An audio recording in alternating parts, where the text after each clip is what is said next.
আমাদের বাড়িতে কাজ করা মহিলা দীপা প্রায়ই বলতেন, ছোট সাহেব, আপনি এখন বড় হয়ে গেছেন, আমি আপনাকে অনেক কিছু শিখাতে চাই। তখন তার কথার মানে আমি পুরোপুরি বুঝতে পারতাম না।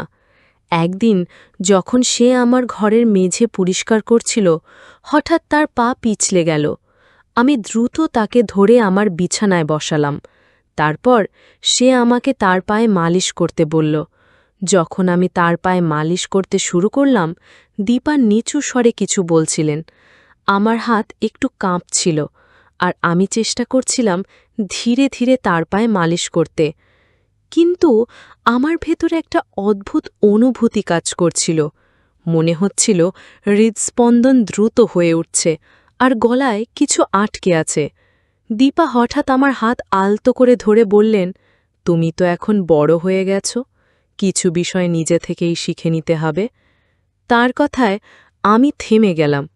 বুঝতে চেষ্টা করছিলাম সে আসলে কি বোঝাতে চাইছে। মনে হচ্ছিল যেন আমার সমস্ত চিন্তাভাবনার একটা ঘন কুয়াশার মধ্যে হারিয়ে যাচ্ছে। হঠাৎ দীপা আমার হাত ধরে নিজের কাঁধে রাখলেন। পরিবেশ তখন নিস্তব্ধ ছিল, কিন্তু আমার মনে ছিল হাজারো প্রশ্নের ঢেউ। আমাদের নিঃশ্বাসের শব্দ যেন ঘরের নীরবতাকে আরও তীব্র করছিল। কিছুক্ষণ পর দীপা বললেন, তোমাকে দেখলেই আমার মনে অদ্ভুত এক অনুভূতি হয়। তার এই কথাগুলো শুনে আমি বিস্ময়ে তার দিকে তাকালাম। কিছু বলার আগেই দীপা বললেন, ছোট সাহেব, গতকাল আমি স্ট্রবেরির কথা বলেছিলাম, মনে আছে তো? আমি তার জন্য আনা স্ট্রবেরির প্যাকেটটা বের করে দিলাম এবং জিজ্ঞেস করলাম, তোমার বেশি ব্যথা তো লাগেনি, ঠিক তো? কারণ তার পা পিছলে পড়ার পর সে অনেক ব্যথা পেয়েছিল। দীপা হেসে বললেন, ছোট সাহেব, যদি আপনি নিজে আমাকে স্ট্রবেরি খাওয়ান তাহলে ব্যথা পুরো সেরে যাবে। তার কথায় আমি একটু অবাক হলেও স্ট্রবেরি তার দিকে এগিয়ে দিলাম। সে হাসি মুখে বললেন, ছোট সাহেব, আপনি এত লাজুক কেন? আপনার প্রতি আমার একটা আলাদা অনুভূতি কাজ করে। বন্ধুরা, আজকের গল্পটা খুবই বিশেষ।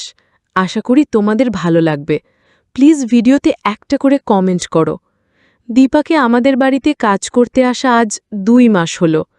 তার বয়স আনুমানিক 34 হবে। তবে তার গঠিত চেহারা আর শান্ত স্বভাবের কারণে তাকে অনেক কম বয়সী মনে হয়। ফর্সা গায়ের রং, বড় বড় চোখ আর মুখে এক চিলতে হাসি, সব মিলিয়ে তার মধ্যে ছিল অদ্ভুত এক আকর্ষণ। দীপা যখন কাজ করতে আসতেন, বাড়ির পরিবেশ এক ধরনের উজ্জীবন ফিরে আসত। মা সবসময় তার প্রশংসা করতেন এবং বলতেন, দীপা যেমন পরিশ্রমী তেমনি বিশ্বাসযোগ্য, এমন মহিলা খুব কম দেখা যায়। সত্যি বলতে, দীপা আসার পর থেকে মা বাড়ির কাজ নিয়ে একেবারে নিশ্চিন্ত হয়ে গিয়েছিলেন। দীপা বাড়ির প্রতিটি কোণ এমনভাবে গুছিয়ে রাখতেন যেন মনে হতো তিনি নিজের বাড়ি পরিষ্কার করছেন। সেপ্টেম্বরের শুরুতে হালকা ঠান্ডা পড়তে শুরু করেছিল। মা ঠিক করলেন দুর্গাপুজোর আগে পুরো বাড়ি ঝকঝকে করবেন। মা বাবা দুজনেই চাকরি করেন, তাই বাড়ির বেশিরভাগ দায়িত্ব আমার ওপর এসে পড়ে। তবে মায়ের আসল ভরসা ছিল দীপার ওপর। তিনি তার দক্ষতায় মনোযোগ দিয়ে খুব দ্রুত সবার মন জয় করে নিয়েছিলেন। একদিন দীপাকে একটা উপহার দেওয়ার পরিকল্পনা করলাম। পকেট মানি থেকে 1000 টাকা আলাদা করে তার জন্য একটা সুন্দর শাড়ি কিনলাম, কারণ দীপা সাধারণত পুরনো কাপড় পরে কাজ করতেন। সেদিন তাকে সেই উপহারটি দিতে আমি খুব উৎসাহিত ছিলাম। বাড়ি ফিরে কিচেনে গিয়ে তাকে পেলাম। তার পেছন থেকে চোখ বন্ধ করে বললাম, দেখো আমি তোমার জন্য কি এনেছি। উপহারটি দেখে দীপা আবেগে কেঁদে উঠলেন। সে বলল, তোমরা সবাই আমাকে পরিবারের একজন সদস্যের মতো মনে করো। এই বাড়িতে তুমি আমার সবচেয়ে প্রিয়। এমন বলে সে আমাকে কাছে টেনে নিল। সেই মুহূর্ত মনে হয়েছিল যেন সে আমাকে নিজের সন্তান ভেবে জড়িয়ে ধরছে। কিন্তু কিছুদিনের মধ্যেই আমি দীপার আচরণে কিছু পরিবর্তন লক্ষ্য করলাম। উপহার দেওয়ার সময় আমি তাকে বলেছিলাম, এখন থেকে এই পুরনো কাপড়গুলো বাদ দিয়ে আমার দেওয়া শাড়ি পরে এসো। তুমি কাজের মানুষ হলেও পরিচ্ছন্ন দেখলে ভালো লাগে। আমি এ কথাগুলো সহজভাবেই বলেছিলাম, তবে এর প্রভাব তার ওপর কিভাবে পড়বে তা ভাবিনি। যাই হোক, সেদিন উপহার পেয়ে সে খুব খুশি হয়েছিল। তার সে আনন্দিত মুখ দেখে আমিও বেশ খুশি হয়েছিলাম। কিন্তু এরপর ২-৩ দিন দীপা কাজে আসেনি। মা বারবার তাকে ফোন করছিলেন, কিন্তু ফোন ধরছিল না। এতে আমাদের মনে শঙ্কা জাগল। মা বললেন, দীপা এমনভাবে কাজ ছেড়ে যেতে পারে না, এখনও তার মাসের বেতন বাকি, হয়তো তার শরীর খারাপ হয়েছে। ৩ দিন অপেক্ষা করার পর মা সিদ্ধান্ত নিলেন দীপার বাড়িতে যাবেন। মা যখন রওনা হতে যাচ্ছিলেন, ঠিক তখনই দীপা আমাদের বাড়িতে এলো। এসেই সেই লাল শাড়ি পরেছিল যা আমি তাকে উপহার দিয়েছিলাম। শাড়িটা তার গায়ে বেশ মানিয়ে গিয়েছিল। আমি তাকিয়েছিলাম তার দিকে। মা তার কাছে জানতে চাইলেন, তুমি কয়েকদিন কাজে আসনি কেন?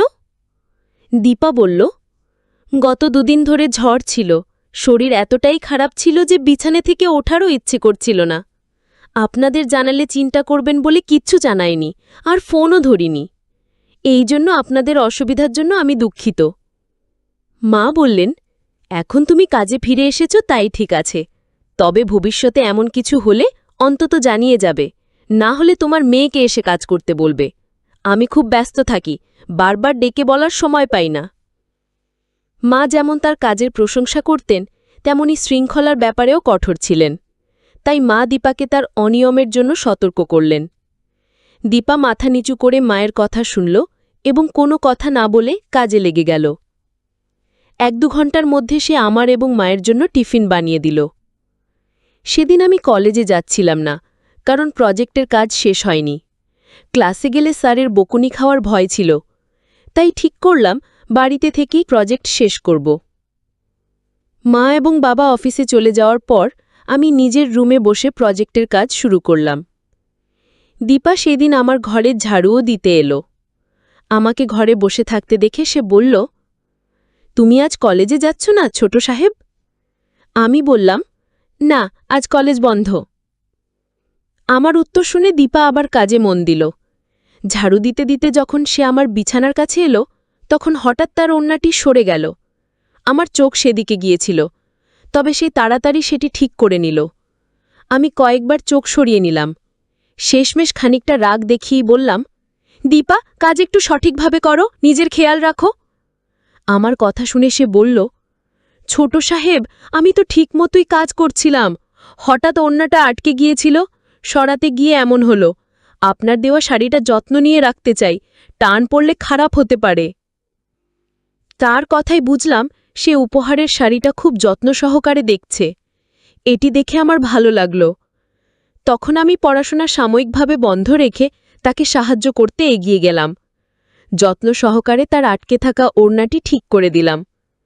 আমি নিচে বসেছিলাম আর দীপা আমার সামনে দাঁড়িয়ে ওড়না ঠিক করছিল। তার এমনভাবে সামনে দাঁড়ানোতে আমার মন কিছুটা অন্যরকম ভাবনায় চলে যাচ্ছিল, তবে নিজেকে নিয়ন্ত্রণ করলাম। মনে হলো এমন ভাবনায় মগ্ন হওয়া আমার জন্য সঠিক নয়।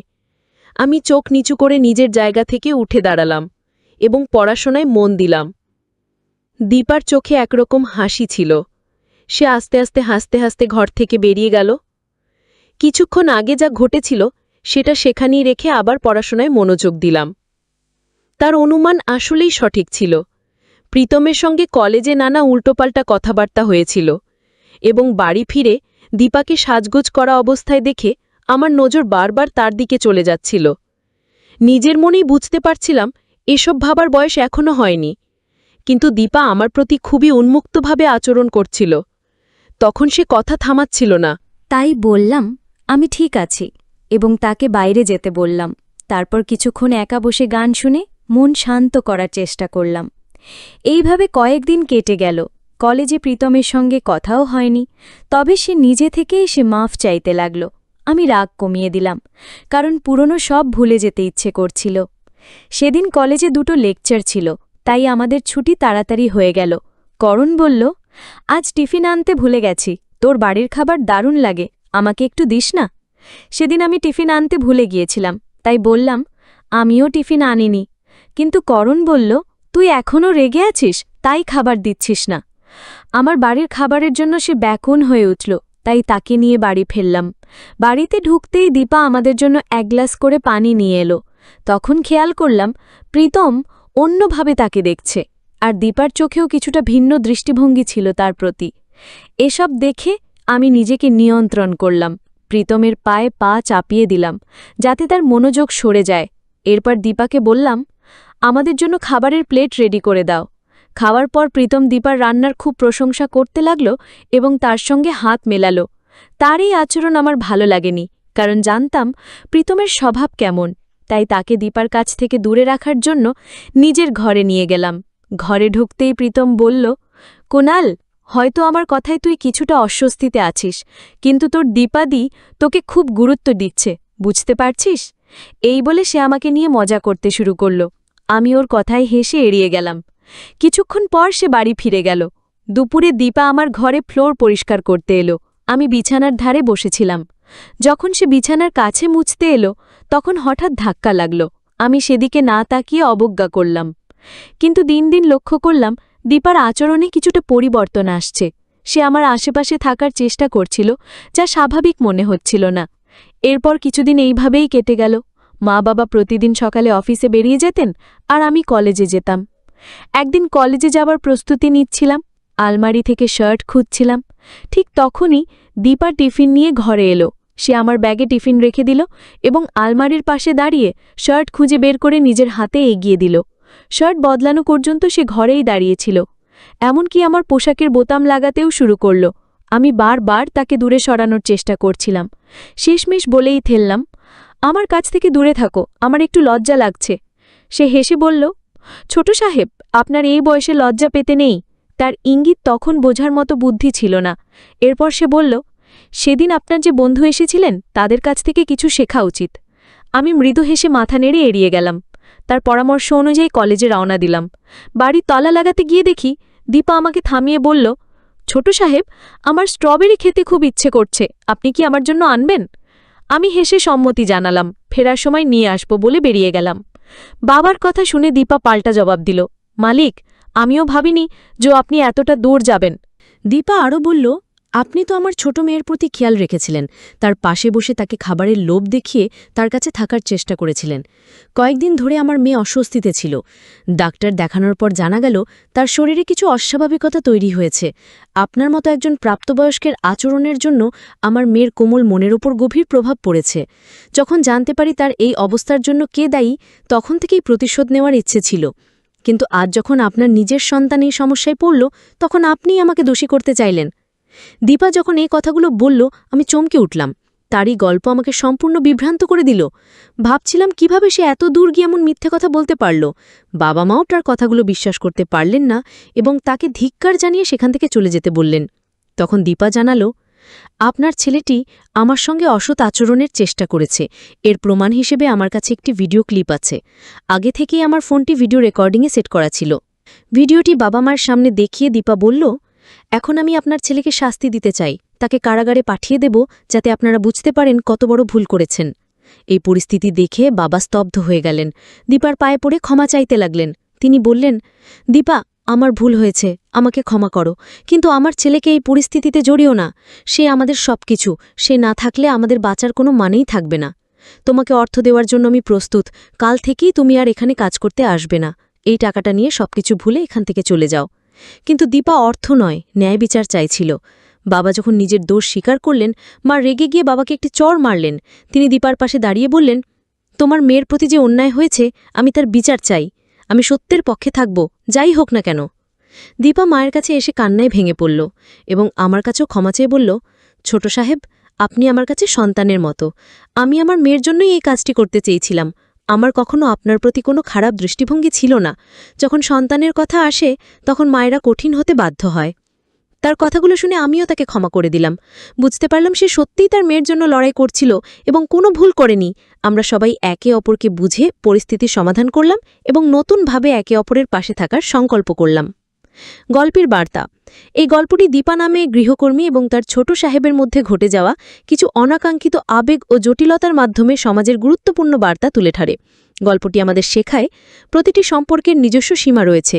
একজন কর্মচারী ও তার নিয়োগকর্তার সম্পর্কের একটি সম্মানের সীমা মেনে চলা উচিত। দীপা এবং ছোট সাহেবের মধ্যে আকস্মিকভাবে কিছু অনুভূতির উদয় হয়, তবে এই ধরনের অনুভূতির বিকাশ সম্পর্কের মর্যাদার জন্য হুমকি হতে পারে।